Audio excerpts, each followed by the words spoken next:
Shalom, shalom, mes bien-aimés. Soyez bénis dans le nom puissant de notre Seigneur et Sauveur, Jésus-Christ de Nazareth.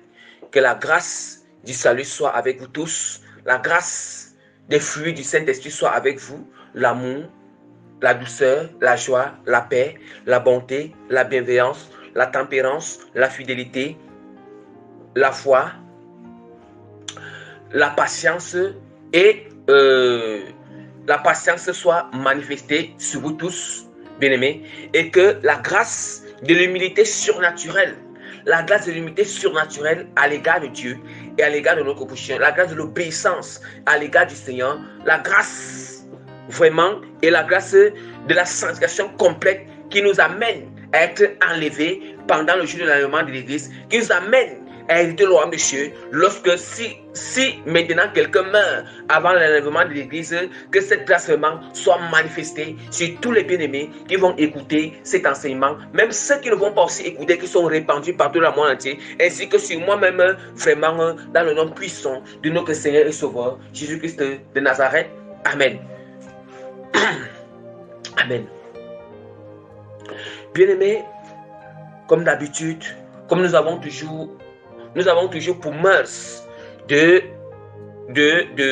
recommander nos moments d'enseignement entre les mains de l'Éternel et de montrer aussi, de présenter aussi la grandeur, l'autorité et la souveraineté de Jésus-Christ, parce que lui qui est au-dessus de toutes choses. Avant que je me présente, il faut d'abord présenter Christ. Il faut d'abord présenter Christ, sa grandeur, son autorité et sa puissance, et recommander aussi les mains entre ses mains, parce que c'est lui qui est au-dessus de toutes choses, parce qu'on doit toujours reconnaître d'abord son autorité.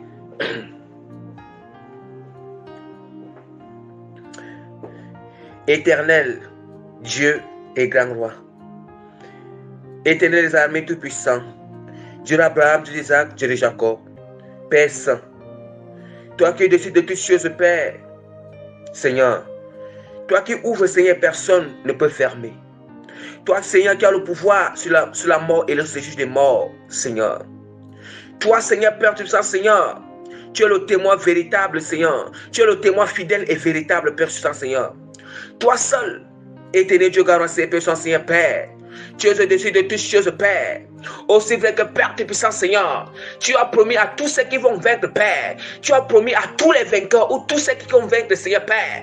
Tu nous as promis, Seigneur, de se vêtir, de nous revêtir, Seigneur, de nous revêtir d'un vêtement blanc, Seigneur, Père, des habits de nos, Seigneur, Père Saint, Seigneur, au nom puissant de Jésus. Aussi vrai que Père Seigneur, tu as promis à tous ceux qui vont vaincre, Seigneur, Père Saint, Seigneur, que tu nous donneras un caillou, Seigneur, Père Saint, Seigneur, sur lequel est écrit le nom, Seigneur, Père, que personne ne connaît le nom qui est écrit sur ce caillou, Père, et que toi seul, et celui qui a ce caillou connaît le nom qui est écrit à l'intérieur, Père. Oh, c'est vrai que tu as Père Seigneur, que tu as promis à tous ceux qui vont vaincre, Père. Tu feras nous, Seigneur, des colonnes dans ton temple, Père. On n'assautira point, Seigneur, Père Seigneur, au nom puissant de Jésus. Oh, c'est vrai que tu es Père Seigneur. Tu nous as promis, Seigneur, à tous ceux qui vont vaincre, à ceux qui vont vaincre, Père. Ceux qui vont vaincre, Père Seigneur, dans ce monde, Père. Tu nous as promis, Seigneur, tous ceux qui vont vaincre, Père Seigneur. Tu vas nous donner l'étoile du matin, Seigneur, Père Seigneur.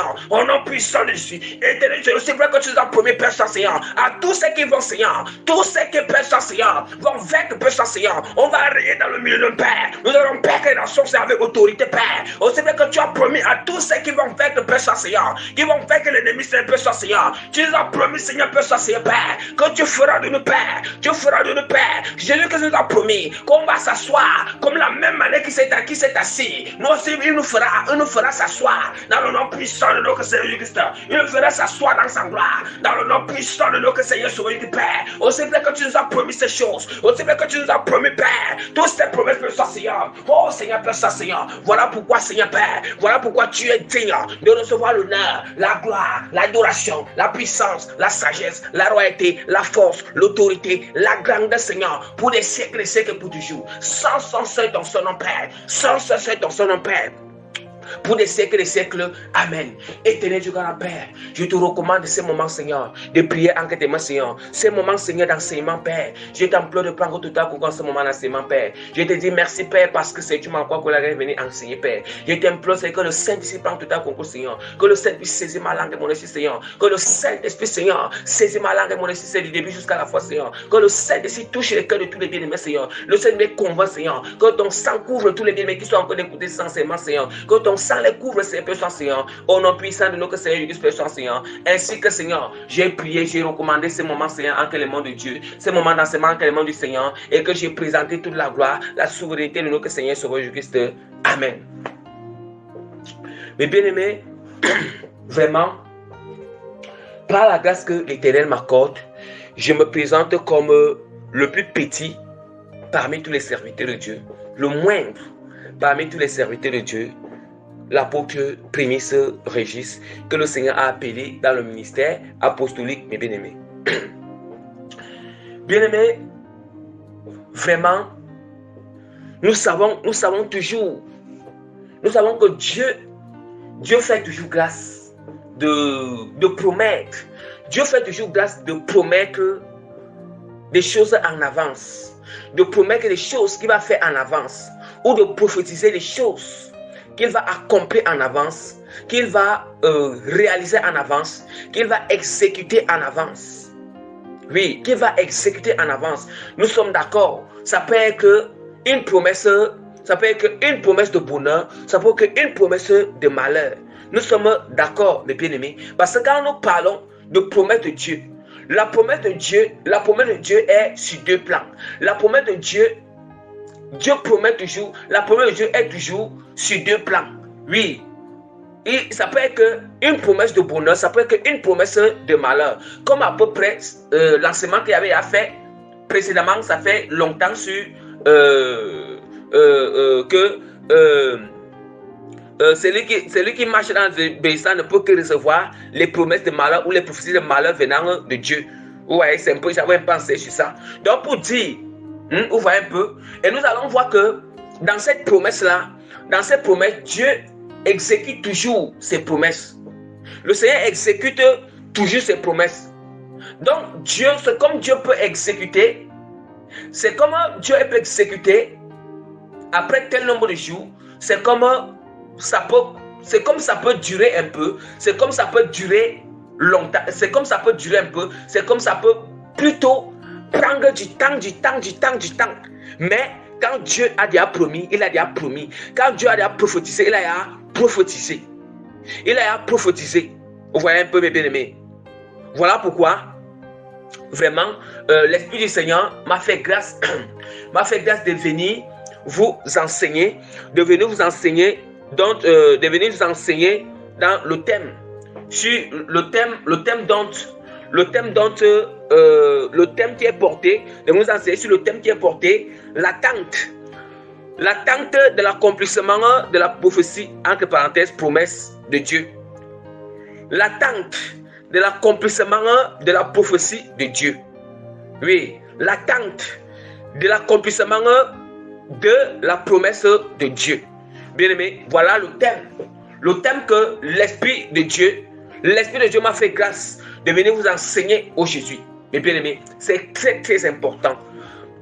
C'est très important, bien aimé. Parce que, comme dernièrement, vous savez que je vous avais dernièrement l'enseignement qu'il avait fini dernièrement, qui était sur la foi différentielle. La foi différentielle est unique rend tout possible. Vous savez qu'à la fin, pendant cet enseignement, je vous avais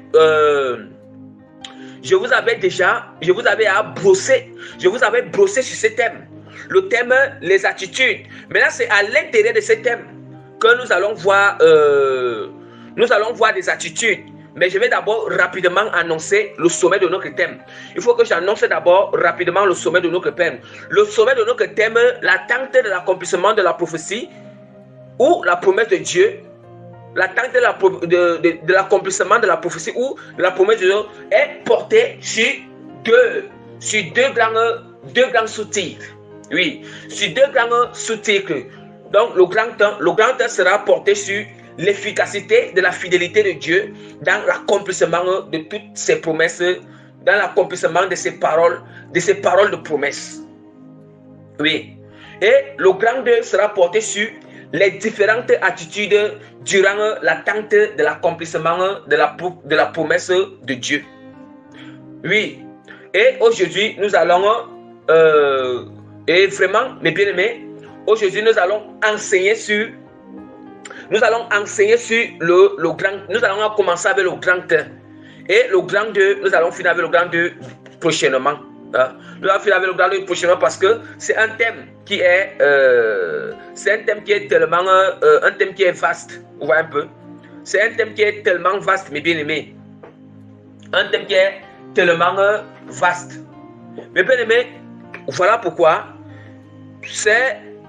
mes bien-aimés, nous allons constater que, je vais encore répéter que notre thème,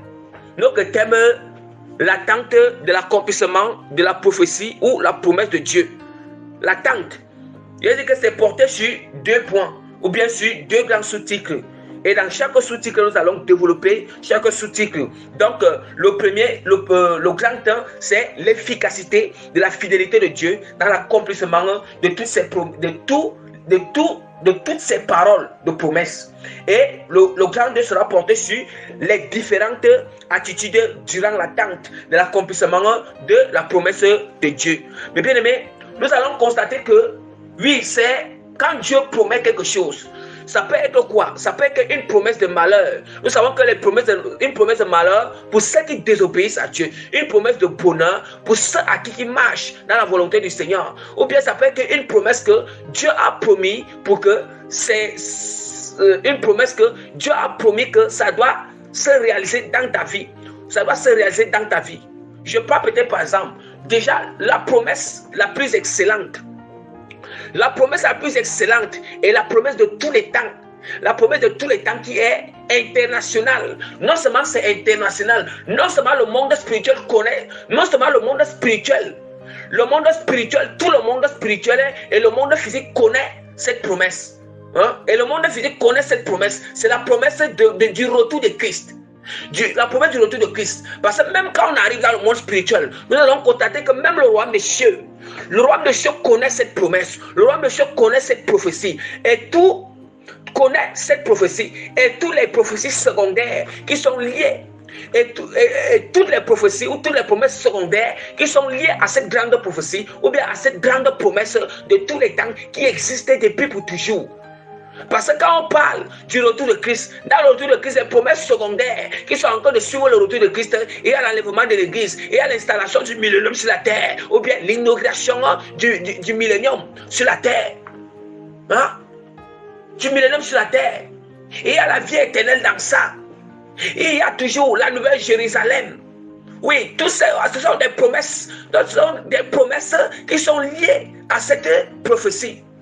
Cette prophétie principale, cette prophétie éternelle, cette prophétie qui n'est qu'une prophétie de tous les temps, une prophétie excellente, une prophétie que personne ne peut enlever cette prophétie, personne ne peut changer cette prophétie, personne ne peut changer cette promesse de Dieu. Et nous allons voir que le retour de Christ, cette prophétie est en même temps un bonheur et en même temps un malheur. Je vais vous expliquer pourquoi. Ne soyez pas scandalisés ou bien ne soyez pas confus. Cette prophétie, c'est une prophétie de bonheur pour tous ceux qui sont préparés pour le retour de Christ, pour tous ceux qui se sont préparés pour le retour de Christ, pour tous ceux qui obéissent à Christ, tous ceux qui ont accepté Jésus comme Seigneur et Sauveur, tous ceux qui obéissent à Christ, tous ceux qui marchent selon sa volonté, tous ceux qui marchent dans la sainteté, tous ceux qui marchent dans la sanctification, tous ceux qui marchent en vie de consécration, tous ceux qui sont déconnectés du monde, tous ceux qui sont donnés totalement au Seigneur. C'est une prophétie de bonheur pour eux, mes bien-aimés. C'est une prophétie de bonheur parce que le retour de Christ est là pour venir prendre ce qui l'appartiennent. Mais son retour sera pour ceux, mais le retour de Christ sera pour tous ceux qui ont rejeté ton nom, tous ceux qui sont dans la méchanceté, tous ceux qui font du mal, tous ceux qui détruisent les autres, tous ceux qui enseignent les fausses doctrines, tous ceux qui enseignent les fausses doctrines, tous ceux qui ne veulent pas enseigner les vérités aux bien-aimés, aux fidèles, tous ceux qui ne veulent pas guider, tous ceux qui guident les autres dans le mensonge, dans l'impureté, tous ceux qui sont dans la saleté. Mais pour eux, son retour sera comme l'effroi pour eux. Ça sera l'effroi pour eux, bien-aimés. Ça sera un malheur pour eux, bien-aimés. Oui, un malheur pour eux. Parce que ça sera un malheur pour eux. Voilà pourquoi Jésus dit que je viens. Il dit dans l'Apocalypse que je viens avec mes rétributions. Je viens avec mes rétributions, je vais pour donner à chacun selon ses œuvres. Vous savez, pour donner à chacun selon ses œuvres. Ça veut dire que les rétributions là, quand Jésus dit qu'il vient, nous savons qu'il vient. Il vient pour prendre son église. Il vient pour installer son règne sur la terre. Vous voyez? Nous allons constater que la rétribution qu'il vient donner, la rétribution là, c'est sur deux plans. Il y a la rétribution des méchants et la rétribution des justes, des bien-aimés. La rétribution des méchants et la rétribution des justes. Or, ce sont les justes là qui ont été justifiés par le sang de l'agneau, justifiés par la foi en Christ, justifiés par une vie de sanctification, par le Saint-Esprit, au moyen que nous menons une vie de sanctification. Ce sont ceux-là ils seront on appelle ça la rétribution des justes. Et leur rétribution, ça c'est quoi? La récompense, ça sera quoi? Ils seront enlevés. Leur récompense, ça sera quoi? Ils vont entrer dans le règne du millénium. Leur récompense, ça sera quoi? Leur récompense sera que ils ne vont pas, la colère de Dieu n'est pas destinée à eux.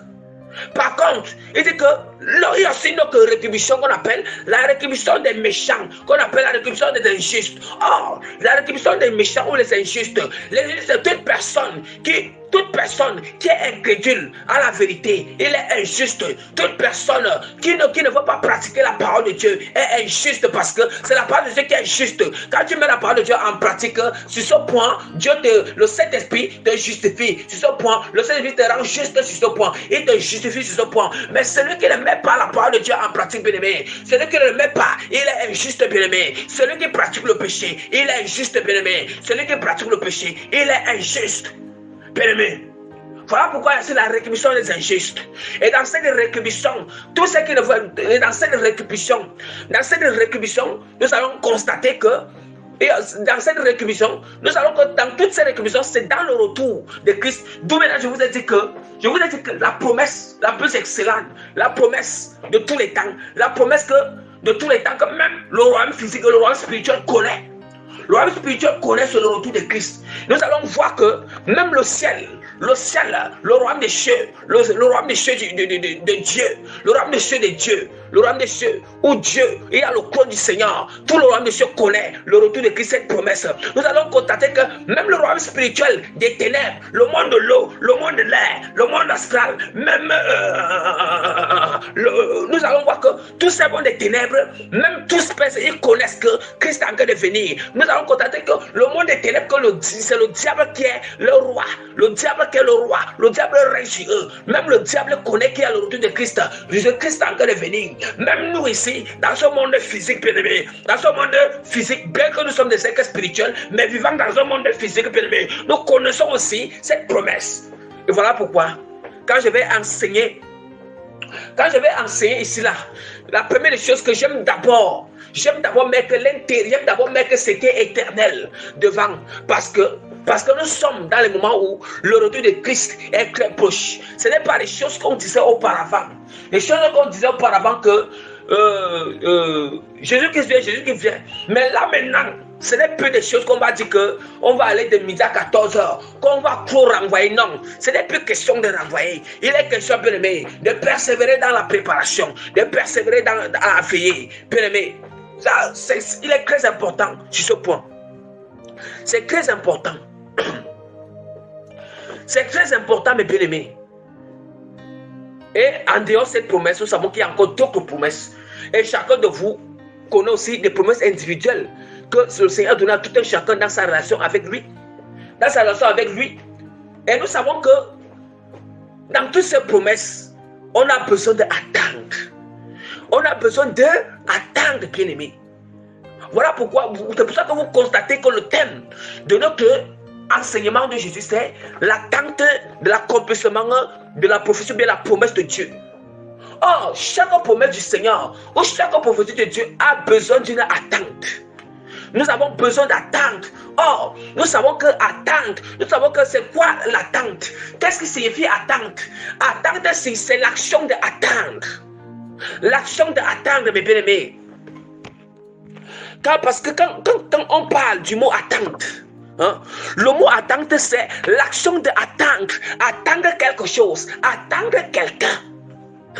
Et s'il est question qu'on attend le retour de Christ, il est encore question que tu attends l'accomplissement de la promesse que Dieu t'a fait dans le secret, la promesse que Dieu t'a fait dans l'individualité, la promesse que tu connais. Oui, bien-aimé. Pourquoi alors? Pourquoi ne voulez-vous pas attendre? Pourquoi ne voulez-vous pas attendre? Bien aimé, dans chaque prophétie, nous devons attendre. Quand Dieu promet, quand Dieu prophétise, bien aimé, tu dois attendre. Que ce soit une prophétie collective, on doit attendre. Que ce soit une prophétie individuelle, on doit attendre. Bien aimé, après attendre, après être dans une attente, bien aimé, une attente. Oui, après être dans une attente. Dans une attente. Et voilà pourquoi nous allons voir que, voilà pourquoi nous avons vu que notre thème est porté sur deux grands sous-titres. Le premier sous-titre sera l'efficacité de la fidélité de Dieu dans l'accomplissement de toutes ces paroles de promesses. Toutes ces paroles de promesses. Et le grand sera porté sur les différentes attitudes durant l'attente de l'accomplissement de la prophétie de Dieu. C'est très important. Pendant cette attente, c'est très important. Voilà pourquoi aujourd'hui d'abord, voilà pourquoi directement, rapidement, nous allons commencer, nous allons entrer maintenant sur le grand thème. Nous allons entrer maintenant sur le grand thème, mes bien-aimés.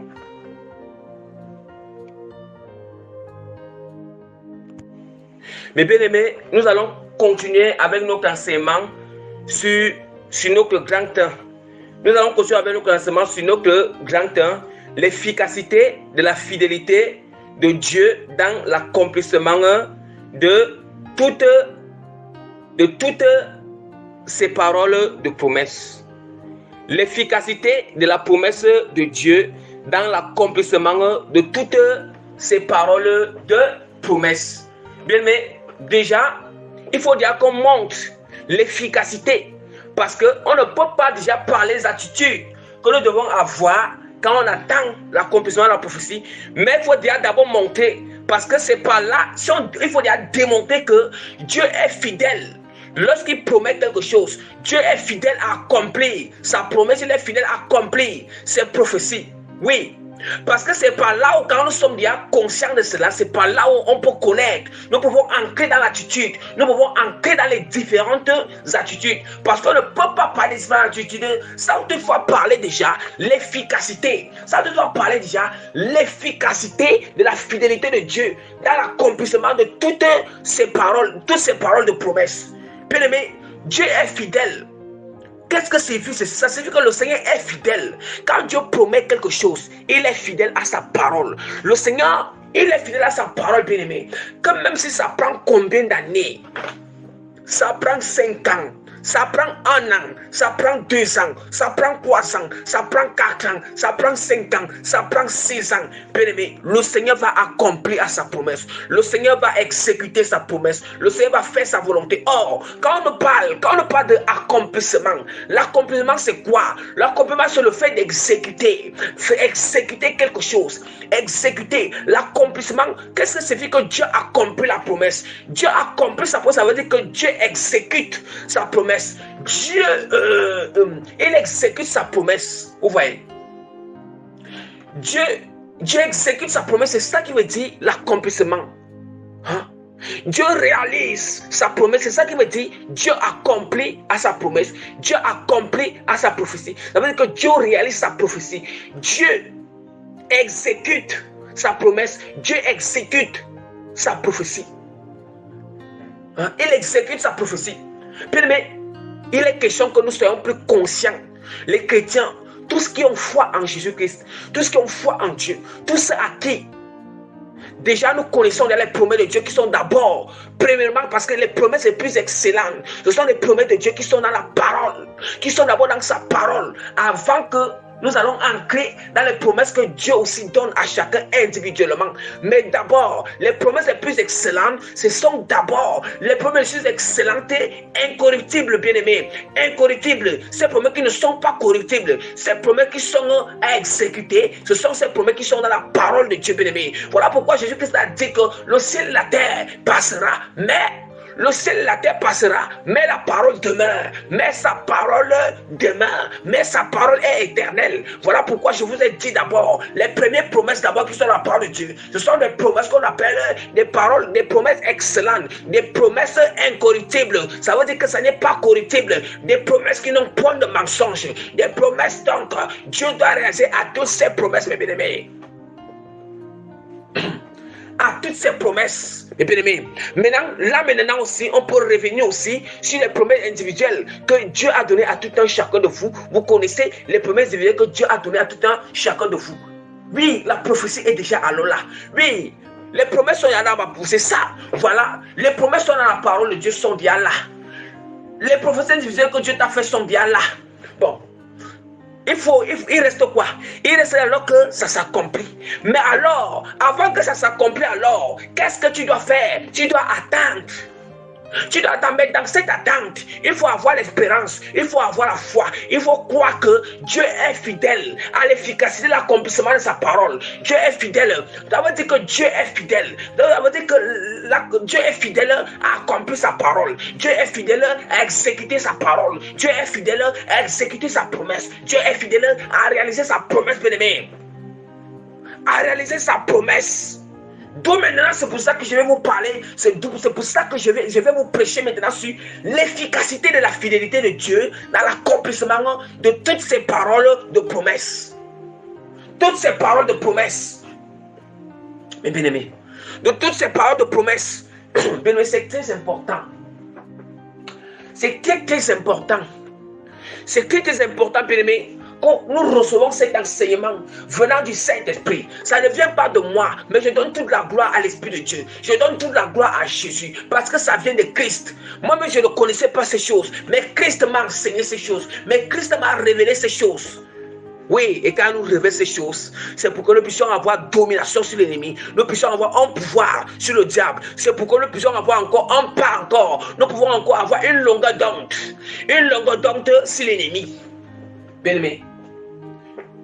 Hein? Une longueur d'onde sur l'ennemi, bien-aimé. Une longueur d'onde d'avance. Hein? Nous sachons comment combattre l'ennemi. Nous sachons comment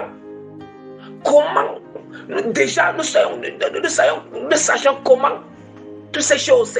C'est très important. Bien-aimé, comme nous disons en toutes choses que nous disons toujours en toutes choses que la parole de Dieu nous dit dans l'enseignement que à la loi et au témoignage. À la loi et au témoignage. Oui. La parole de Dieu nous dit encore dans Apocalypse chapitre 12. Apocalypse chapitre 12 verset 11. La parole de Dieu nous dit que ils l'ont vaincu. La parole de Dieu nous dit que ils l'ont vaincu par le sang de l'agneau et le témoignage de leur parole. Et le témoignage de leur parole. Et ils n'ont pas aimé leur propre vie. Ils n'ont pas aimé leur propre vie, bien-aimés. Vous voyez? Vous voyez comment on peut vaincre l'ennemi? On peut vaincre le diable. Non seulement par la parole de Dieu. Ce qui est la loi. D'où maintenant je m'appuie sur cette parole. Par le témoignage. Oui, le témoignage qui est quoi? Le témoignage qui est les visions, la connaissance. Les témoignages qui sont les visions, la connaissance, hein? L'inspiration. Hein? L'inspiration. C'est les prophéties, c'est ça qu'on peut vaincre. Et par le sang de Jésus. Et par le renoncement. Parce que quand la parole de Dieu nous dit que et du fait qu'on n'a pas aimé notre propre vie, ça veut dire que c'est le renoncement. Ne pas aimer ta propre vie, ça veut dire quoi? Ça veut dire que tu renonces à toi-même pour aimer Christ. Or, aimer Christ est concret à aimer notre propre vie. D'où maintenant, c'est sur cette parole que je vais m'appuyer maintenant pour que vraiment ça complète. Je vais m'appuyer sur cette parole. Je vais m'appuyer sur le rocher qui est Christ, le rocher qui est Jésus-Christ, mes bien-aimés. Je vais m'appuyer sur le rocher. Oui, parce que la parole de Dieu, c'est une lampe. C'est notre lampe, bien-aimée. La parole de Dieu, c'est notre lampe. Ça confirme toutes choses. Ça convainc. Ça convainc, bien-aimé. Et ça confirme toutes choses. ça élimine les confusions, ça bannit l'inquiétude. Donc ça veut dire que ça bannit l'inquiétude, bien-aimé, ça bannit le mensonge. Oui, ça bannit le mensonge. Bien-aimé, oui, ça restaure la parole du Seigneur qui est Jésus-Christ lui-même. Donc je vais ouvrir Jésus-Christ, la pierre angulaire, la parole de Dieu, dans Ésaïe chapitre 55, verset 10, verset 10 à 12.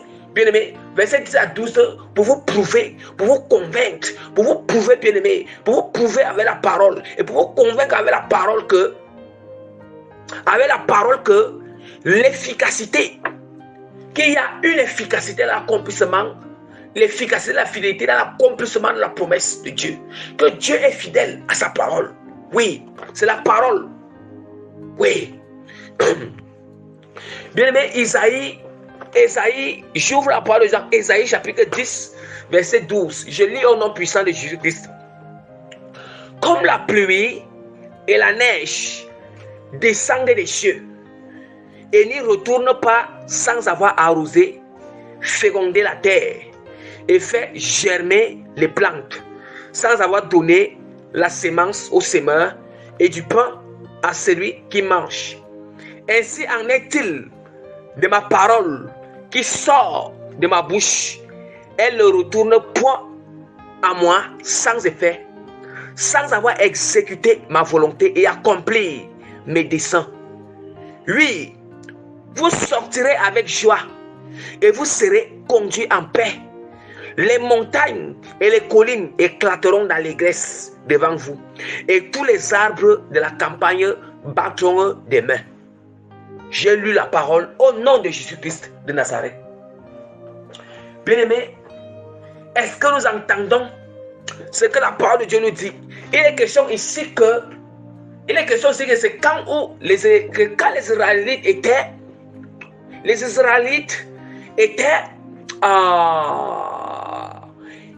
à Babylone. Oui, ils étaient en captivité à Babylone. Ils avaient été émenés captifs à Babylone par le roi Nabuchodonosor, bien-aimé. Et nous allons voir que le Seigneur donne la prophétie, une promesse, en passant par son canal qu'on appelle le prophète Isaïe. Dieu passe par son canal, il passe par lui en disant que vous allez sortir. Ça veut dire qu'il dit que vous allez sortir de là-bas. Ça veut dire que même malgré que Dieu les envoie en captivité en Babylone, mais Dieu les promet encore, comme Dieu sait que du fait qu'il les a punis, certains vont se repentir, ils vont revenir à Dieu là-bas. Maintenant Dieu les promet que vous allez sortir. Aïe, bien aimé. Dieu, il promet qu'ils vont sortir parce que il dit que ils vont sortir parce qu'ils sont repentis, bien aimé, parce qu'ils sont repentis de leur abomination, parce qu'ils sont revenus à Dieu, bien aimé, parce qu'ils ont connu que vraiment tout ce qu'on a fait, qu'il n'aurait pas Dieu, on a connu cela, on a reconnu cela. D'où maintenant nous allons voir cette repentance dans Daniel. Nous allons voir cette repentance dans Daniel chapitre 9, où Daniel dit que nous avons péché contre toi. Nous avons péché contre toi. Nous n'avons pas écouté ce que les prophètes ont dit, ce que tes serviteurs les prophètes ont dit. Voilà pourquoi toutes les malédictions que tu as promis dans la loi de Moïse, ces malédictions se sont déversées sur nous, se sont réalisées sur nous, se sont exécutées sur nous. Oui, parce que Dieu avait déjà donné une promesse de malheur que c'est ce que vous adorez les idoles. Voici ce qui va arriver. Et comme ils ont fait cela, c'est arrivé. Et là maintenant ils sont à Babylone. Il faut maintenant qu'ils ont reconnu que oui, on a adoré les idoles, on a fait comme ça. Voilà pourquoi Dieu nous a envoyés ici. Et maintenant comme Dieu voit déjà que oui, ils sont en train de revenir à Dieu, ils sont en train de se repentir, ils sont en train de marcher encore selon la vérité du Seigneur, selon la loi de Moïse, que Dieu avait donné, la loi de Dieu, que Dieu avait donné à Moïse pour transmettre à son peuple. Voilà pourquoi Dieu donne une prophétie. Il dit que vous allez sortir. Ils vont sortir de Babylone. Voilà pourquoi Dieu donne cette prophétie que vous allez sortir avec joie et vous serez conduits en paix. Les montagnes de la colline éclateront d'allégresse devant vous et tous les arbres des campagnes battront les mains. Bien-aimés, c'est Dieu qui leur donne cette promesse. Maintenant, quand Dieu leur donne cette promesse, il semblerait qu'il y a certains qui doutaient. Oh, cette promesse avait duré combien d'années? Bien-aimés, imagine, Dieu enlève, il les enlève dans le pays en Israël. Il enlève tout le monde dans le pays là-bas. Le pays a été dévasté, en ruine. Il les envoie en captivité en Babylone. Et Dieu les promet que vous allez sortir. Ils sont sortis là-bas après 70 ans. 70 ans qu'ils sont sortis là-bas. Ils ont fait 70 années en captivité en Babylone. Est-ce que nous entendons? 70 années en captivité. Nous allons voir qu'il y avait certains qui doutaient qu'ils vont sortir de Babylone. Mais Dieu disait que vous allez sortir. Dieu les promet que vous allez sortir. Et voici pourquoi, comme Satan doutait, voilà pourquoi le Seigneur dit ici que comme la pluie et la neige descendent des cieux et n'y retournent pas sans avoir arrosé, fécondé la terre et fait germer les plantes, sans avoir donné la sémence au semeur du pain et à celui qui mange. Ainsi est-il la parole qui sort à moi sans effet. Ainsi est-il la parole qui sort de ma bouche. Elle ne retourne point à moi sans effet, sans avoir exécuté ma volonté et accompli mes desseins. Bien-aimés, qu'est-ce que signifie ce passage? Qu'est-ce que signifie ces deux versets, bien-aimés? Bien-aimés, il y a une révélation profonde. Une révélation profonde dans le verset 10 et le verset 11 d'Isaïe, chapitre 55. Écoutons très bien le système de fonctionnement pour que la prophétie de Dieu s'accomplisse. Le système de fonctionnement de la parole qui est sur la bouche de Dieu. Le système de fonctionnement quand nous sommes en attente de la prophétie du Seigneur. Bien-aimé, le Seigneur dit que nous allons voir que la prophétie de Dieu, a besoin aussi d'attendre, a besoin de prendre du temps. Il faut comprendre Dieu. Ce sont les principes du Seigneur. Ce sont les principes de Dieu, mes bien-aimés. Ce sont les principes de Dieu. Le Seigneur dit quoi? Comme la pluie et la neige descendent des cieux. Bien-aimés, Dieu nous donne, en fait, le Seigneur est en train de prendre, Dieu est en train de référer. Il réfère la prophétie à une parabole. Écoutons très bien. Dieu réfère sa promesse à une parabole.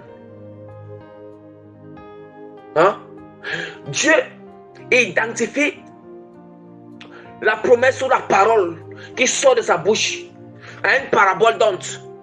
Je vais lire une parabole comme suite.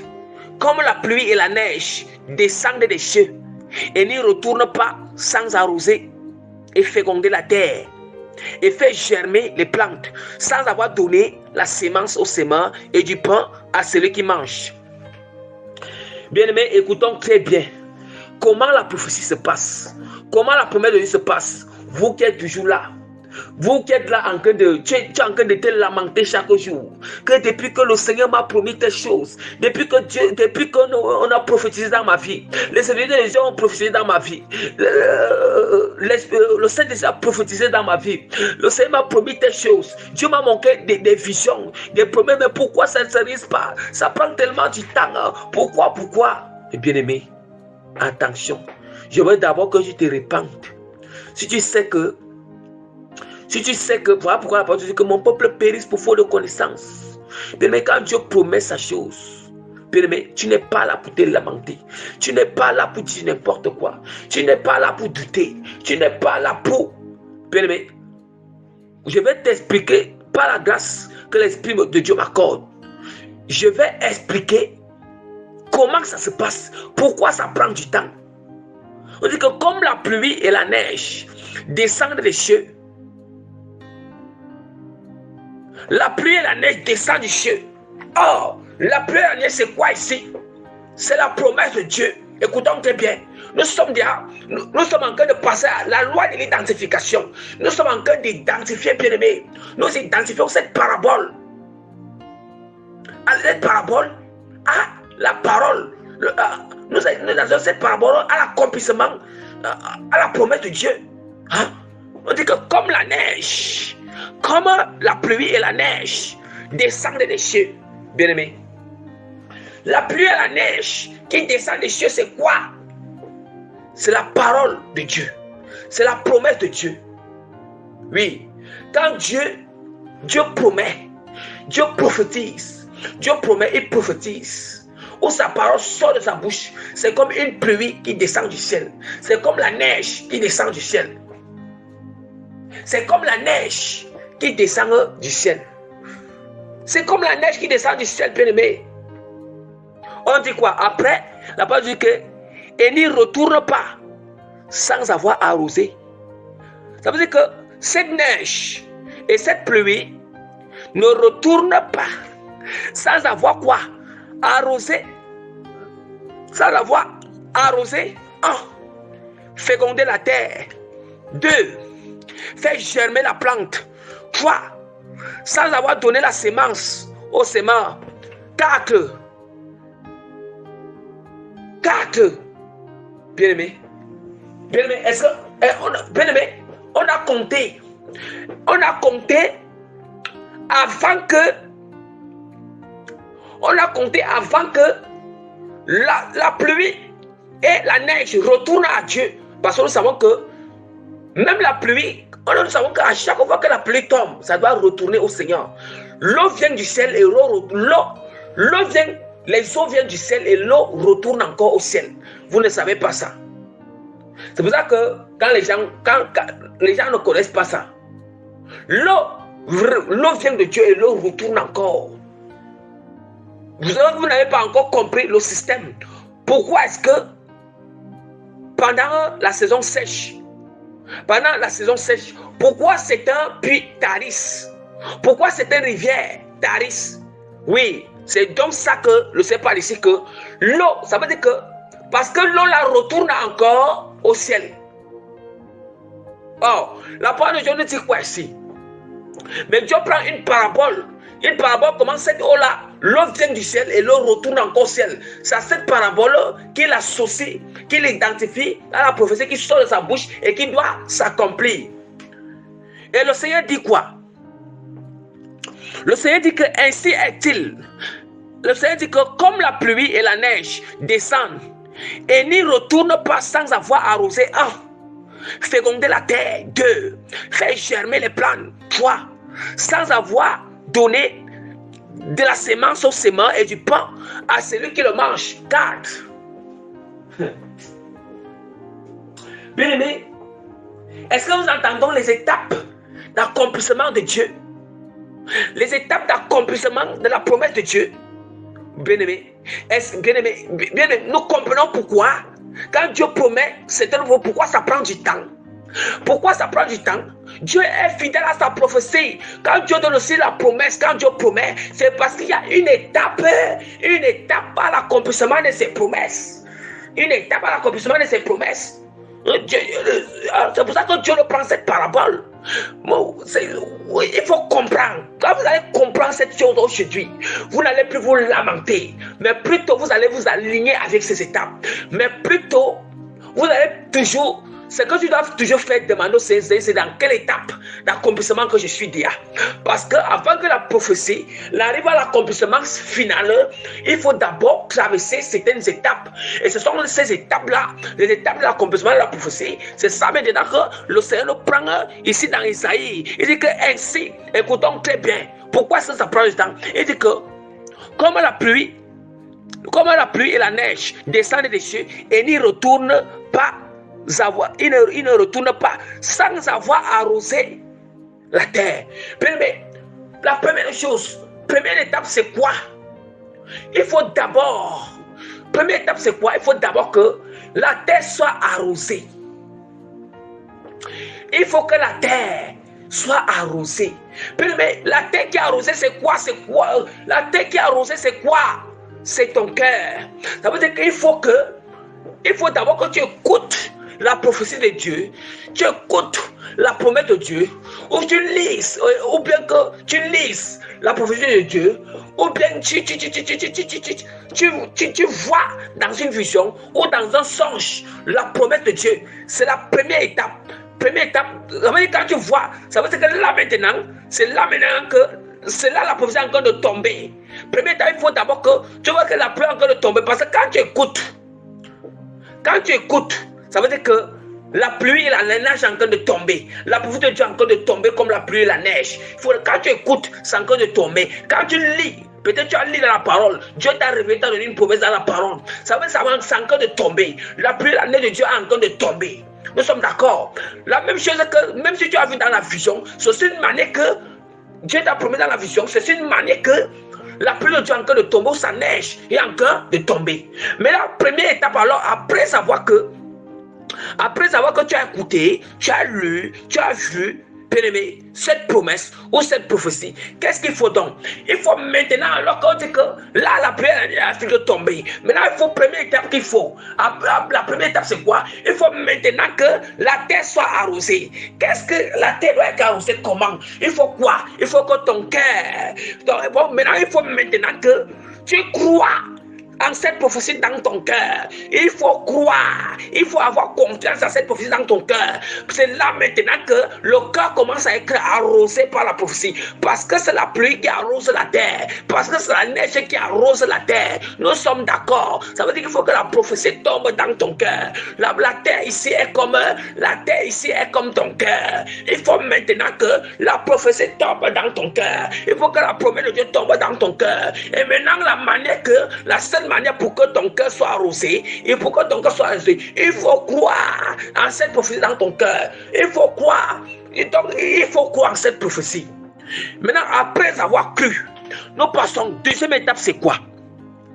Deuxième étape, faire germer la plante. Faire germer la plante. Maintenant, bien aimé, nous voyons maintenant que il faut maintenant, après savoir que la terre, après savoir que la terre a été arrosée, là maintenant, la plante peut déjà pousser. Nous sommes d'accord. Nous sommes d'accord. Oh, la pluie qui tombe, c'est toujours comme une sémence. Hein? C'est toujours comme une sémence. La pluie en même temps une sémence, en même temps ce qui fait, en même temps une sémence, en même temps ce qui arrose. Hein? Parce que la parole de Dieu, c'est aussi une sémence. La parole de Dieu arrose aussi. Parce que quand quelqu'un écoute la parole de Dieu, ça veut dire qu'il a reçu la sémence. Il faut que pour que ça pousse encore, il faut encore que la parole de Dieu arrose encore. Bien, mais ce sont des choses spirituelles. Maintenant, nous sommes déjà sur une deuxième étape. On nous dit que deuxième étape, c'est quoi? Deuxième étape, maintenant, il faut que la terre, il faut féconditer la terre. Maintenant, il faut que cette pluie, deuxième étape, la pluie là, la prophétie, la pluie doit féconditer la terre. La pluie doit féconditer la terre. Nous sommes d'accord. La pluie doit féconditer la terre. Oh, ça veut dire que là maintenant, il faut que la terre maintenant soit fertile. Hein? Il faut maintenant que la terre soit fertile. Pour que quoi? La terre soit maintenant fertile. Pour que la plante puisse pousser. Pour que la plante puisse pousser.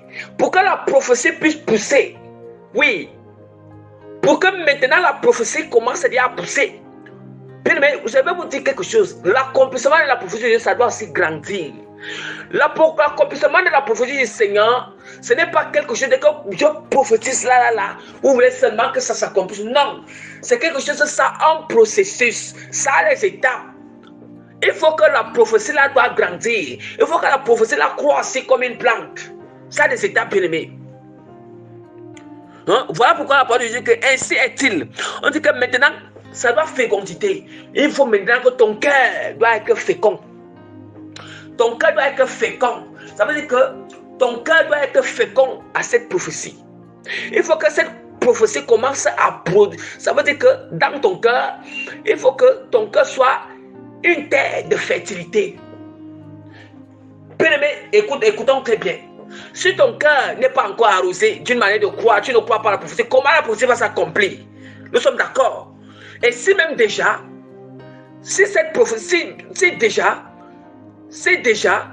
ton cœur n'est pas fécond. Parce qu'il faut que ton cœur soit fécond. Quand le cœur est fécond, ça veut dire que dans l'avenir, ça pourra produire quelque chose.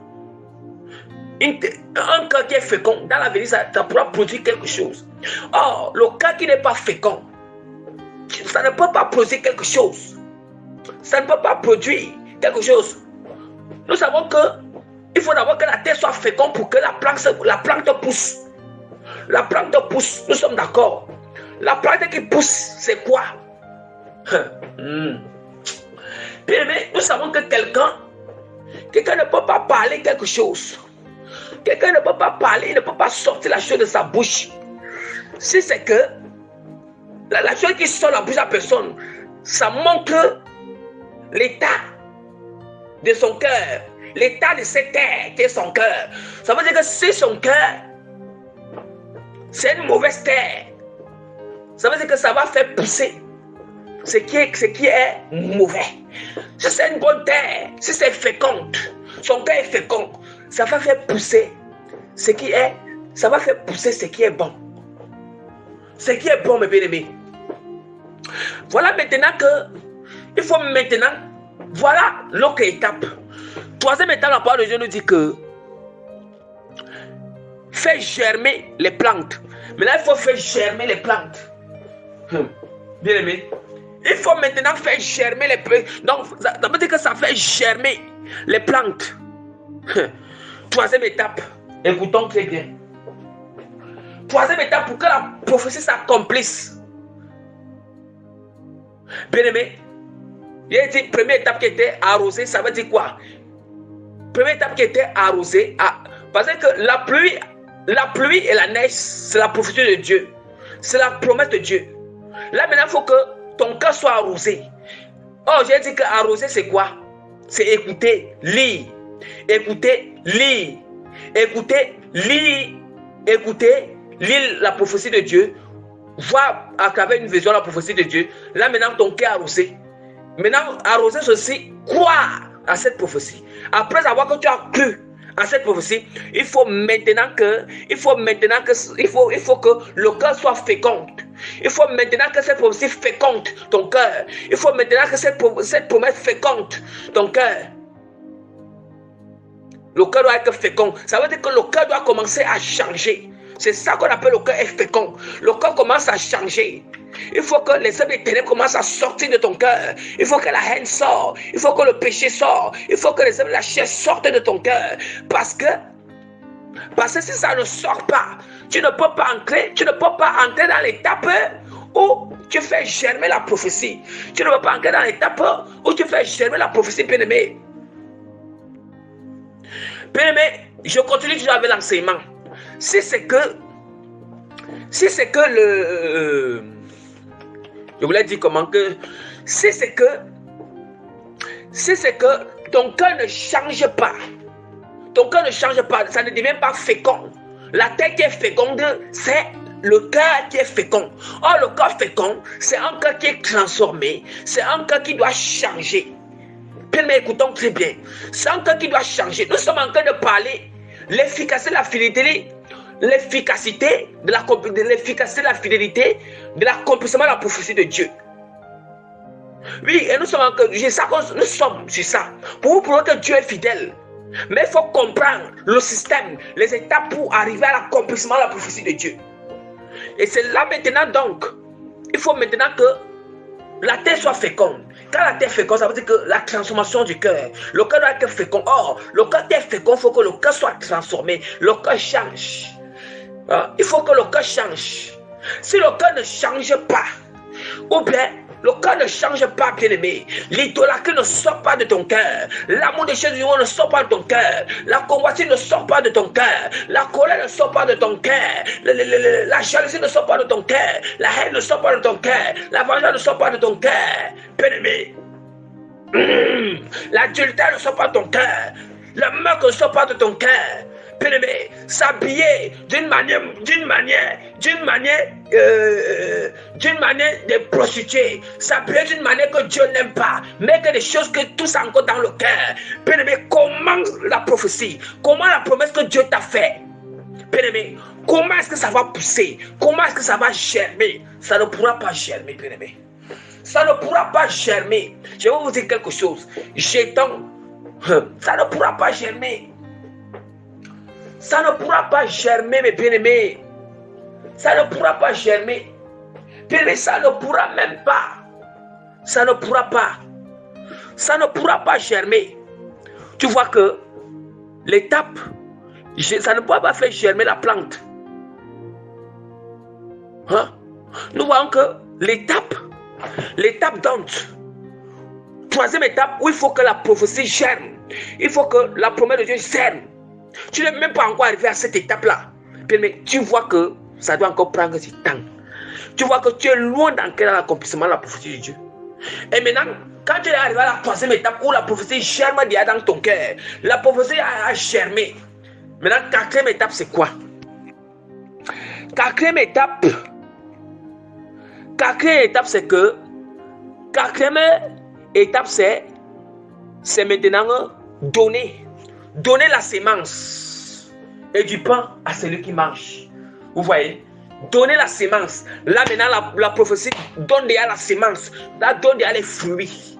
Vous voyez comment la prophétie donne les fruits à la fin de toutes choses. La prophétie donne les fruits. Vous voyez? À la fin de toutes choses. Quatrième étape de l'accomplissement, c'est qu'il faut que maintenant, pour la prophétie, peut donner les fruits. Or, donner ces fruits-là, ça signifie à quoi? Voilà l'accomplissement final. L'accomplissement final de la prophétie. L'accomplissement final. La prophétie ne s'accomplit pas seulement finalement comme ça, brusquement comme vous. Non. Il y a des étapes d'accomplissement de la prophétie. Il y a des étapes d'accomplissement de la prophétie, mes bien-aimés. Ne savez-vous pas ça? C'est ça maintenant la parole de Dieu nous enseigne.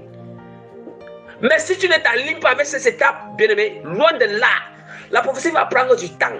Tu vas tourner en rond. Il faut t'aligner avec ces étapes. Il faut s'aligner avec ces étapes. Hein? Même la preuve en est, nous sommes d'accord. Nous sommes d'accord que même la prophétie, la promesse du retour de Christ, la promesse du retour de Christ a beaucoup d'étapes. Il y a beaucoup d'étapes dans la promesse du retour de Christ. Christ ne peut pas apparaître, ne peut pas enlever l'église. Si toutes les étapes de l'accomplissement de cette prophétie ne se sont pas accomplies. Or, à chaque étape, on appelle ça accomplissement. Première étape d'accomplissement, deuxième étape d'accomplissement, troisième étape d'accomplissement, quatrième étape d'accomplissement qu'on appelle l'accomplissement final. Mais c'est sur la quatrième étape de l'accomplissement final, c'est sur ça que les gens voient que c'est là maintenant que Dieu a accompli cette promesse. Or, Dieu a commencé à accomplir cette promesse progressivement et a commencé à accomplir ça. Mais ça pas étape par étape.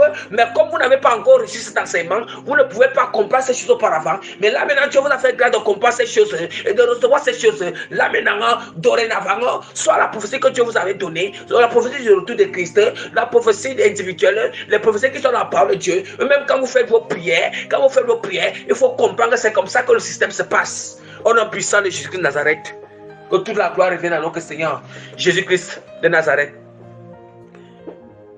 Vous voyez? Et maintenant, à la fin de toutes choses, on nous dit que maintenant, à la fin de toutes choses, il faut que la pluie retourne au Père. Quand la prophétie de Dieu est accomplie, il faut que la prophétie retourne encore vers le Seigneur. Là, ça retourne. Mais quand Dieu a déjà proclamé sa parole, le Seigneur a déjà prophétisé. Ça veut dire que cette prophétie-là, ouais, ça rôde tout autour de toi, ça ne part nulle part. Quand Dieu a déjà fait la promesse, Dieu a déjà promis quelque chose, bien aimé. Ça ne peut pas rentrer au ciel. C'est là toujours ici sur la terre. C'est encore dedans. Ça veut dire que c'est là. C'est tout autour. C'est dans l'atmosphère. C'est dans l'atmosphère. Cette prophétie est là. Ça rôde tout autour de toi. Ça rôde. Il faut juste que tu entres dans les étapes d'accomplissement. Mais bien-aimé. Bien-aimé, vous avez compris? Vous avez compris pourquoi Dieu est fidèle à sa parole. Vous avez compris pourquoi le Seigneur, quand il sort sa parole, ça doit être exécuté, ça doit être accompli. Hein? Ça doit être accompli. Hein? La parole de Dieu nous dit encore dans 2 Pierre, chapitre 3, versets 9 à 12. Il dit que le Seigneur ne tarde pas dans l'accomplissement de la prophétie, comme quelques-uns le croient, mais il use de patience envers vous, ne voulant pas qu'aucun périsse, mais voulant que tous arrivent à la repentance. Ici, il s'agit d'une prophétie de malheur. D'une prophétie de malheur que Dieu a promis que le Seigneur, d'où je vous ai parlé. Je vous ai parlé du retour de Christ. Le retour de Christ sera pour certaines personnes le malheur, pour certaines personnes le bonheur. Hein? Le bonheur. Comment dire que le malheur des uns fait le bonheur des autres? Oui. Tandis que nous les chrétiens, tandis que nous, ceux qui mènent une vie consacrée, nous on sera dans le bonheur parce que nous sommes enlevés. Tandis que pour les nations, pour les païens, ça sera pour eux vraiment, ça sera pour eux vraiment, peut dire quoi? Ça sera catastrophe pour eux. Ça sera catastrophe pour eux, hein? Donc, ça sera un malheur pour eux, ça sera l'effroi pour eux, ça sera l'objet de sarcasme pour eux. Vous voyez, ça sera, on peut dire quoi? Un jour, ça sera la détresse pour eux. Jésus-Christ l'a dit, il dit qu'il n'y en aura jamais. Il n'y aura jamais ces décrets. Il n'y a jamais eu ce genre de décrets depuis le commencement du monde. Depuis le commencement, cette décret, ça sera vraiment, on appelle ça que l'apogée de la décresse depuis le commencement du monde. L'apogée de la décresse. Or, l'apogée, ça veut dire que tu as atteint, ça veut dire que l'excès, tu as atteint, l'apogée de la décresse, ça veut dire que la décresse a atteint son niveau final. Son niveau final a dépassé toutes les décresses que les gens ont toujours travestées dès le commencement ou dès la création du monde. Je lis, le jour du Seigneur viendra comme un voleur.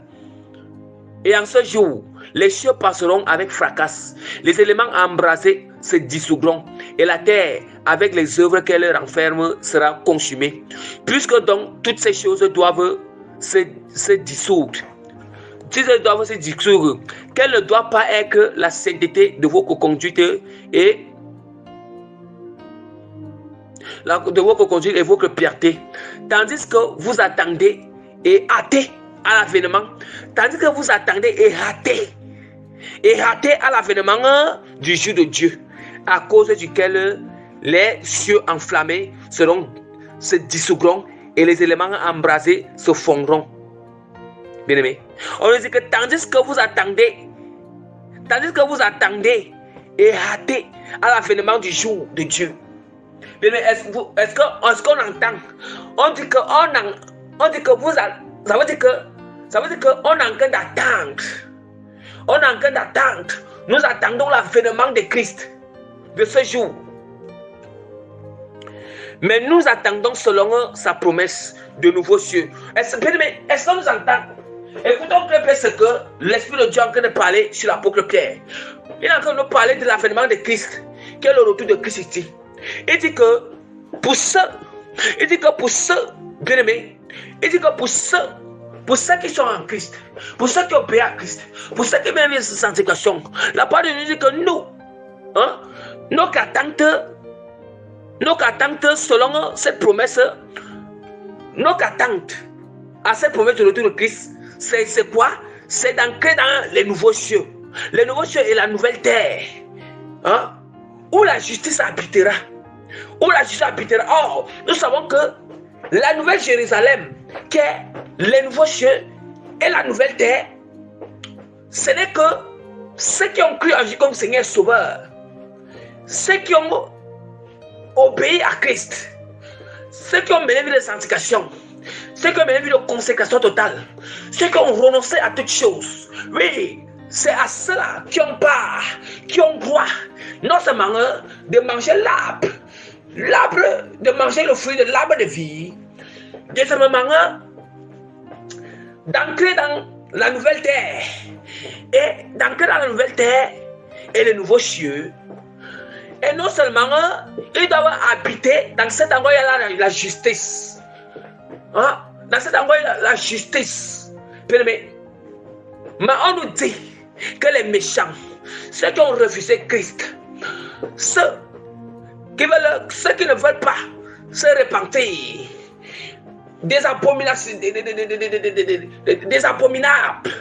des menteurs, des menteurs, des enchanteurs, des magiciens, des dévants, des médiums, des sorciers, des occultistes, hein? Ceux qui pratiquent et aiment le mensonge, ceux qui aiment l'idolâtrie, la parole dit que personne, il dit que dehors les chiens, personne ne va pas entrer dans cette nouvelle cieux, dans cette nouvelle terre, dans cette nouvelle cieux, cette nouvelle terre. Ils ne peuvent pas entrer là-bas, à moins qu'ils se répandent. S'ils demeurent dans cet état, qu'on ne te trompe pas, tu ne vas pas entrer là-bas. On dit que pour eux, le jour du Seigneur, pour eux, ça sera. D'où maintenant ils expliquaient que comment ce jour sera pour eux. On dit que ce jour. Ah, mes bien-aimés. On dit que pour eux, ça sera.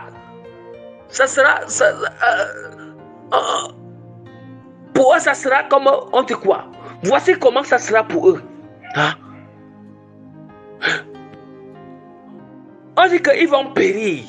La parole de Dieu nous montre qu'ils vont périr. Vous voyez? La parole de Dieu nous montre qu'ils vont périr. Puisque toutes choses doivent se dissoudre, quelle doit être la sainteté de votre conduite et votre piété, tandis que vous attendez et hâtez à l'avènement du jour de Dieu, à cause duquel les cieux enflammés se dissoudront et les éléments embrasés se fondront. Se fondront, mes bien-aimés. Nous écoutons la parole. Bien-aimés, nous écoutons que Dieu est fidèle. Nous sommes en train de parler l'efficacité. Nous sommes en train de parler l'efficacité, bien-aimés. Vous pouvez encore ouvrir un passage qui explique encore plus bien encore. Qui explique encore plus bien encore l'efficacité. L'efficacité dans la fidélité de l'accomplissement de la promesse de Dieu. Ouvrons par dans Nombre, chapitre 23, verset 19 à 23. Nombre chapitre 23, verset 19 à 23, je lis au nom puissant de Jésus-Christ de Nazareth. Je lis au nom puissant de Jésus-Christ de Nazareth. Dieu n'est point un homme pour mentir, ni fils d'homme pour se repentir. Ce qu'il a dit, ne le fera-t-il pas? Ce qu'il a déclaré, ne l'exécutera-t-il pas? Bien-aimés, est-ce que nous entendons? Est-ce que nous entendons ce que déjà le Seigneur nous montre qu'il est fidèle, exécuté à sa parole. Non seulement il nous montre d'abord dans Isaïe chapitre 55, verset 10 à 11, en disant que comme la pluie et la neige descendent des cieux et n'y retournent pas sans avoir arrosé et fécondé la terre et fait germer la plante sans avoir donné la sémence aux semeurs et du pain à celui qui mange. Ainsi en est-il la parole qui sort de la bouche, qui sort de ma bouche. Elle ne retournera point à moi sans effet, sans avoir exécuté la volonté et accompli mes desseins. Bien-aimé, qui es-tu? Qui êtes-vous? Bien-aimé, qui êtes-vous pour douter de la promesse sainte de Dieu? Qui êtes-vous pour douter des promesses saintes de Dieu? Non seulement du retour de Christ, et deuxièmement du règne du millénium, troisièmement le royaume des cieux, la vie éternelle, et quatrièmement les promesses individuelles que Dieu vous a données. Qui êtes-vous pour douter? Qui êtes-vous pour ridiculiser Dieu? Qui êtes-vous pour mépriser les prophéties de Dieu, bien-aimé? Qui êtes-vous? Qui êtes-vous? Est-ce que tu t'es aligné? Est-ce que tu t'es examiné? Est-ce que tu t'es aligné à ces étapes de l'accomplissement des prophéties? Mais tu es là pour mépriser, mais tu es là pour douter, mais tu es là pour te quereller avec Dieu. Tu es là pour te quereller avec Dieu. Tu es là, tu vas même te décourager. Bien que tu n'as même pas encore entré dans cette étape. Tu n'as même pas encore levé cette étape. Attention. Attention, mes bien-aimés. Et là-bas, Dieu nous montre déjà que là-bas, il exécute. Ça veut dire qu'il exécute et il accomplit à ses desseins. La parole de Dieu nous dit encore, dans Nombre chapitre 23, que verset 19 jusqu'au verset 22, la parole de Dieu dit que Dieu n'est point un homme pour mentir, ni fils d'homme pour se repentir. Ce qu'il a dit, ne le fera-t-il pas? Ce qu'il a déclaré, ne l'exécutera-t-il pas? Ne l'exécutera-t-il pas? Hein? Il dit que voici j'ai reçu l'ordre de bénir. Il a béni, je ne les revoquerai point. Hein? Il a béni. Il dit que voici j'ai reçu l'ordre de bénir. Il a béni, je ne le revoquerai point. Il n'aperçoit point d'iniquité en Jacob. Il ne voit point d'injustice en Israël. L'Éternel, son Dieu, est avec lui. Et il est son roi, l'objet de son allégresse.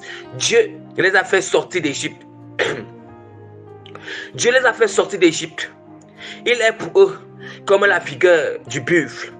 L'enchantement ne peut rien contre Jacob, ni la divination contre Israël. Autant marqué, il sera dit à Jacob et à Israël quelle est l'œuvre de Dieu. Bien-aimés, entendons. Ici, il est question quoi? Ici, il est question quand Dieu a fait sortir des Israélites en Égypte. Bien-aimé, Dieu a fait sortir les Israélites en Égypte. Et avant que Dieu le fasse sortir, avant que les Israélites soient esclaves en Égypte, savez-vous que Dieu avait déjà prophétisé cela à Abraham? Il avait dit que Abraham, que ta terre, il avait dit à Abraham que ta descendance sera en esclavage pendant 400 années, qui veut dire 4 siècles, dans une terre étrangère, dans un pays étranger. Bien-aimé, le Seigneur avait déjà promis à Abraham, il avait déjà prophétisé à Abraham que Abraham, imagine, Abraham, que ta descendance sera esclave dans une terre étrangère. Et en ce moment-là, Abraham, Jacob qui a fondé les 12 tribus n'était même pas encore né. Joseph n'était même pas encore né. Les fils de Jacob n'étaient même pas encore nés. Pourquoi je ne sais pas se trouver en Égypte? C'est du fait que est-ce que vous avez vu? C'est du fait que Joseph s'est trouvé en Égypte. C'est ça qui a mené à ce que la descendance d'Abraham se converge en Égypte. Et c'est là-bas en Égypte qu'ils sont devenus comme les sables. On dit que c'est là-bas en Égypte ils sont devenus nombreux. Ah. D'où maintenant, Dieu maintenant, après les 400 ans, il a fallu que Dieu exécute maintenant sa prophétie qu'il a dit à Abraham. Il a dit à Abraham que c'est après 400 ans qu'il va faire sortir le peuple d'Israël. Je vais les faire sortir. C'est après 400 ans qu'il va les faire sortir de cette terre. Non seulement il a dit qu'il va souffrir pendant 400 ans dans une terre étrangère, 4 siècles. Il dit qu'après, non, et là maintenant, après ces 400 ans, c'est tout maintenant, il suscite Moïse, afin qu'il sorte maintenant du pays d'Égypte, qu'il sorte du pays d'Égypte. Oui, pour aller où? À la terre promise. Pour aller à la terre promise, mes bien-aimés. Pour aller à la terre promise. Mais Dieu lui dit, lui il a fait sortir, le temps est arrivé, qu'il a fait sortir son pays en Égypte pour qu'il parte à la terre promise. Après toi, Balak dit à Balaam, que va maudire les Israélites, va maudire les Israélites bien-aimés. C'est ça que Balak, le roi Balak dit à Balaam que va maudire les Israélites bien-aimés. Mais le Seigneur, bien-aimés, écoutons ce que Balaam, écoutons ce que la parole de Dieu dit. Puisque Balaam, Dieu dit à Balaam, Balaam dit, après avoir que Dieu avait parlé à Balaam, mes bien-aimés, lorsque Balaam était en train de faire un sacrifice, on dit que Dieu se plaça, Dieu se présenta à l'autel, et Dieu avait parlé à Balaam. Après avoir que Dieu a parlé à Balaam, mes bien-aimés, voici maintenant ce que Balaam dit à Balak. Balak qui a dit à Balaam que va maudire le peuple d'Israël. Nous savons que quand on te maudit, tu ne peux pas parvenir encore dans ta destinée. Quand on te maudit, ça bloque, ça te bloque d'entrer dans la destinée. La preuve en est que, bien-aimé, quand les gens de notre famille, ils sont en train de faire des paroles de malédiction, des paroles de blocage, ça bloque cet entrée dans la destinée. Ça les empêche d'entrer dans la destinée. Ça les empêche, bien-aimé. Ça les fait livrer dans le péché, bien-aimé. Voilà pourquoi, mes bien-aimés, Balak avait dit à Balaam, va maudire le peuple d'Israël, afin que le peuple d'Israël ne puisse pas arriver dans la terre promise, à Jéricho comme tu avais promis, à Jéricho comme le Seigneur avait promis. Mais là maintenant que le Seigneur... Mais là maintenant que Dieu a parlé à Balaam, et Balaam dit maintenant à Balak, Balaam lui dit que Dieu n'est pas un homme pour mentir, ni un fils d'un homme pour se repentir. C'est ce qu'il a dit, il le fera. Dieu a dit quoi? Qu'est-ce que Dieu avait dit? Dieu avait dit qu'il doit faire entrer. Il dit à Moïse, je dois faire entrer. Non seulement auparavant, hein, le Seigneur avait d'abord dit à Jacob. Le Seigneur avait d'abord dit, Dieu avait d'abord promis la terre, cette terre à Abraham. Il avait encore promis cette terre à Jacob. Et Dieu maintenant encore, il promet encore à Moïse, va faire sortir les Israélites pour les faire entrer dans la terre promise. Mais là maintenant, Dieu est en train de vouloir exécuter, accomplir sa promesse, bien-aimé. Nous allons constater que Dieu a accompli ses promesses. Nous allons constater, bien-aimé. C'est tout maintenant que le Seigneur, c'est tout maintenant dit que c'est que, on dit que Dieu n'est pas un homme pour mentir, ni un fils d'homme pour se repentir. Ce qu'il a dit, ne le fera-t-il pas? Après 400 ans, Dieu est en train d'accomplir qu'il part prendre possession de leur territoire, possession de la terre promise. Ce qu'il a dit, il ne fera-t-il pas? Ce qu'il a déclaré, ne l'exécutera-t-il pas? Maintenant, le temps d'exécuter les choses est déjà là. Le temps d'exécuter les choses est déjà là. On dit que voici, je suis l'ordre de bénir. Balaam dit à Balak, ça veut dire que comme Balak avait dit à Balaam de maudire, mais plutôt Dieu dit à Balaam que tu dois bénir. Et maintenant Balaam est en train de dire à Balak,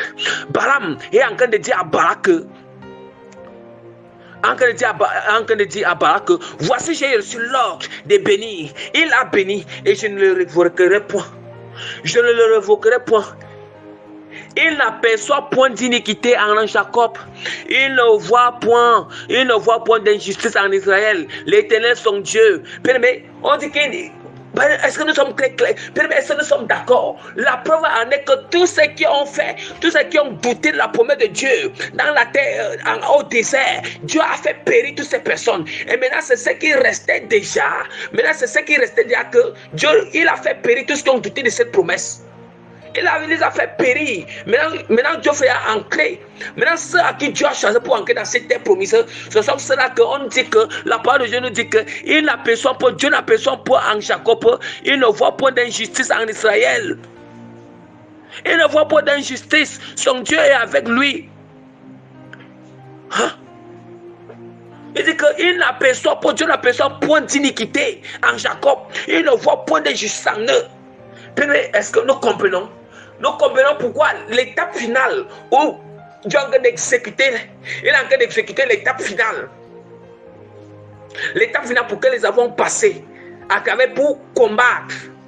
Il est en train d'exécuter.